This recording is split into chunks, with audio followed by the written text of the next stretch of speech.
esse rei transformou o lugar em sua colônia pessoal, e até hoje o país sofre com o terrível passado de exploração de recursos com destino à Europa. Bem-vindos à República Democrática do Congo. Apesar de estar no centro da África, esse país com 2.345.000 km², tem saída para o mar em uma pequena faixa de terra de aproximadamente 37 quilômetros de extensão, há cerca de 200 grupos étnicos espalhados pelo Congo, distribuídos em seus mais de 95 milhões de habitantes. Isso o deixa como o quarto país mais populoso da África, onde mais da metade dessa população vive em zonas rurais. O francês é a única língua oficial da República Democrática do Congo. No entanto, apenas cerca de 20% da população a utiliza como língua materna. Existem mais de 240 línguas minoritárias faladas no país, pertencentes a diversas famílias linguísticas. A capital Kinshasa é uma das maiores cidades de língua francesa do mundo. Aproximadamente 17 milhões de pessoas vivem nessa cidade. Uma curiosidade interessante é que a capital está às margens do rio Congo, se encontrando em frente à capital da República do Congo, fazendo assim as duas capitais mais próximas do mundo com 1,6 quilômetros de distância. Mesmo que muitos lembrem de Roma e Vaticano como os mais próximos, levamos em consideração que o Vaticano não é considerado um país pela Organização das Nações Unidas. No Congo, há um provérbio que diz: aquele que não viaja não conhece o valor dos homens. Em Kivu do Sul, todos esses viajantes são heróis. É preciso coragem para atravessar as estradas da região que há muito tempo já foram abandonadas pelo governo. As cidades do interior estão quase completamente isoladas do mundo sem suprimentos. Com a escassez de emprego, muitos congoleses optam por transportar alimentos e pessoas em estradas lamacentas. É uma viagem longa para quem se aventura por essas terras. Trechos com apenas 30 quilômetros podem durar até 4 dias se deslocando em períodos de chuva. Chegar ao destino já é uma façanha enorme, basta olhar para as estradas e entender o sofrimento de seu povo. Sem muita escolha, os congoleses aprendem a se virar desde cedo, quaisquer que sejam as circunstâncias, seja de trem, caminhão, bicicleta ou a pé. Já outros cobram pedágios para liberar caminho para esses veículos.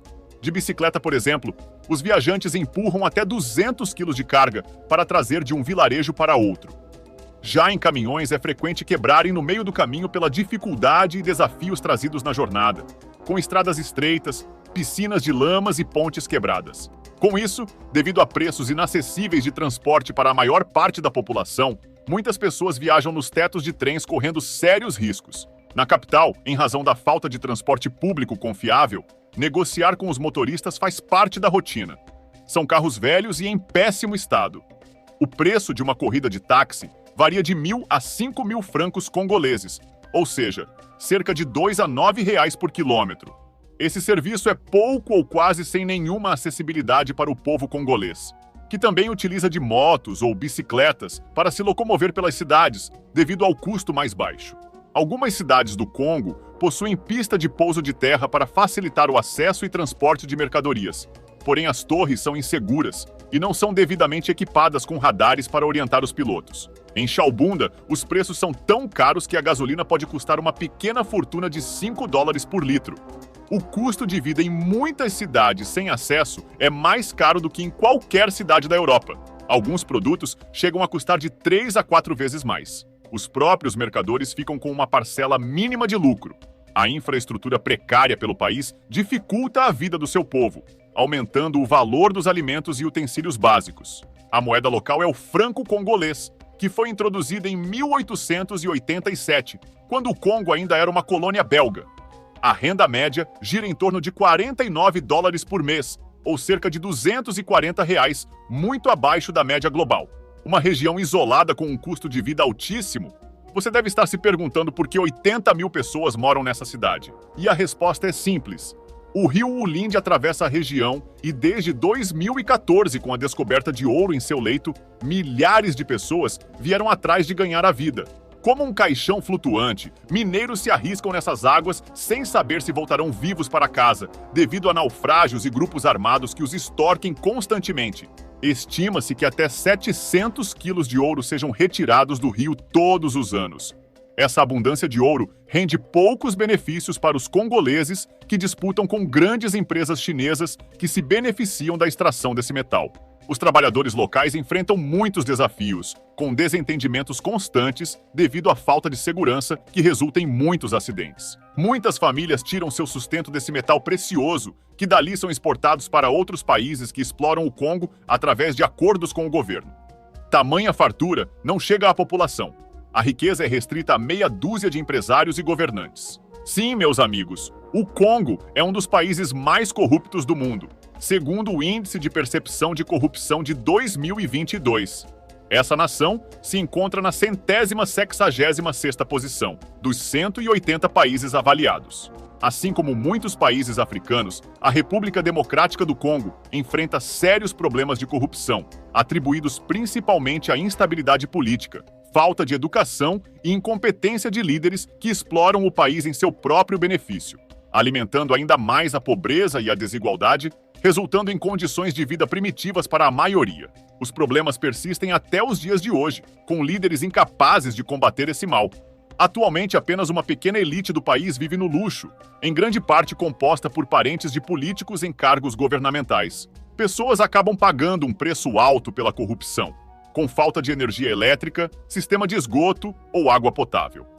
A realidade de muitas pessoas é consumir esse líquido de forma insalubre sem nenhum tratamento, contendo quantidades nocivas de mercúrio pela atividade exercida na região. O consumo dessas águas turvas e sem o devido cuidado pode resultar em uma série de doenças futuras no sistema digestivo e até cardiovasculares. Devido à grande população, muitas regiões são afetadas. Sendo assim, várias famílias congolesas, sem conseguir se sustentar, preferem viver em acampamentos estabelecidos por organizações humanitárias. A distribuição de energia é escassa na maioria das residências, e mesmo onde está disponível, as interrupções são frequentes. Já o lixo doméstico é comum ver espalhado pelas ruas, poluindo as cidades, tendo em vista que a coleta desses resíduos é ineficaz. Dessa forma, a expectativa de vida no país é de 61 anos, abaixo de outros países que podem ultrapassar os 80 anos. A pobreza é generalizada mesmo em um país com seu subsolo rico em recursos naturais, onde são extraídos cobre, diamante, urânio, ouro e principalmente cobalto, resultando em crises ecológicas graves. Esse país é o principal produtor de cobalto do mundo, com cerca de 4 milhões de toneladas métricas desse metal, que é muito utilizado em baterias de lítio, equipando celulares e laptops, além de supercondutores e outras aplicações. Para vocês terem uma ideia, as reservas globais são de 8,3 milhões, o que significa que a República Democrática do Congo tem quase metade desse valor. Outro material valiosíssimo é o coltan, muito utilizado na indústria aeroespacial, como a construção de motores e satélites, assim como outras áreas da tecnologia. 15 das 19 empresas mineradoras do Congo são chinesas. Essas corporações perceberam há tempo que a exploração do território seria lucrativo à custa da qualidade de vida do país. Saiba que ao adquirir um produto eletrônico fabricado na China, muito provavelmente suas matérias-primas têm origem da extração de solo congolês. Os mineradores na República Democrática do Congo são geralmente jovens e pobres. Eles vêm de áreas rurais e urbanas e, sem muita opção, enxergam a mineração como uma oportunidade. Em condições precárias, o dia a dia de um minerador é difícil e perigoso, trabalhando por longas horas e expostos a riscos de acidentes, doenças e a constantes desentendimentos com outros que disputam os recursos. Os trabalhos são feitos manualmente usando ferramentas simples. Esses homens cavam túneis e galerias com picaretas, pás e outros equipamentos. A maior parte do trabalho é dentro dessas escavações escuras e úmidas, com pouca ventilação e expostos a gases tóxicos e poeira. Ainda por cima, seus salários são geralmente baixos, ganhando em média cerca de $1 por dia. Um país subdesenvolvido com diversos recursos naturais tem seu lado obscuro. A região oriental do país, onde se concentra a maior parte dos minerais, tem sido um campo de batalha de centenas de grupos armados que têm lutado pelo controle do território. As forças de paz das Nações Unidas atuam nas fronteiras para prevenir possíveis conflitos entre os estados africanos. Mesmo assim, nem sempre é o suficiente. As pessoas não têm outra escolha senão procurar abrigo na floresta ou no mato, expondo-as completamente a elementos como animais e sem nenhum tipo de estrutura básica para sobreviver. E esses conflitos negligenciados pelo governo, além de desastres naturais, vêm causando a maior crise humanitária do mundo, com quase 7 milhões de pessoas ficando desalojadas e 25 milhões passando fome diariamente. A renda média da população é muito baixa, culminando hoje no patamar de 63% das pessoas vivendo abaixo da linha da pobreza. Ou seja, ganham menos de $1,90 por dia. A culinária desse país é dominada por produtos agrícolas, e um dos pratos favoritos é a fúmbua, sendo preparado com folha de bananeira, azeite de dendê e molho de amendoim. O nosso conhecido e famoso arroz com feijão também faz parte da culinária. Por lá é chamado de losso namadeço. Dongo-dongo também é apreciado por muitos congoleses. Se trata de um prato preparado com quiabo. A carne é opcional com diversas opções vegetarianas. Existem numerosas opções de alimentos no país, com direito até à larva comestível, fazendo parte de muitos pratos típicos. Nas estradas públicas do país, alguns trabalham como vendedores ambulantes ou carregadores para sobreviver. Porém, o meio de produção mais forte é o agrícola, representando uma parcela de 60% da população. O Congo abriga uma das maiores florestas tropicais do mundo. A Floresta do Congo é lar de muitos animais fascinantes como o gorila.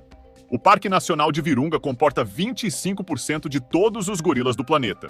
São animais extremamente fortes e territorialistas. Conhece esse animal curioso? O okapi, conhecido como a girafa da floresta de Ituri, reside no nordeste do Congo. Apesar da semelhança com a zebra, é mais estreitamente relacionado com a girafa. A riqueza natural do Congo é tão abundante quanto sua extensão territorial. O país é lar de uma variedade de grupos étnicos, cada um com sua própria língua, cultura e tradição. A música e a dança são elementos importantes da cultura congolesa. O Congo enfrenta uma série de desafios. A culpa está principalmente na corrupção que assola o país. A juventude enxerga a modernidade como um sonho quase impossível. Esses desafios tornam difícil para o país aproveitar seu potencial. No entanto, o Congo também tem uma grande capacidade produtiva. A nação tem uma população jovem e trabalhadora, assim como uma riqueza imensurável de recursos naturais. Obrigado por assistir até o final. Não deixe de conferir também esse vídeo de um lugar curioso que está aparecendo aí na sua tela. Te aguardo lá!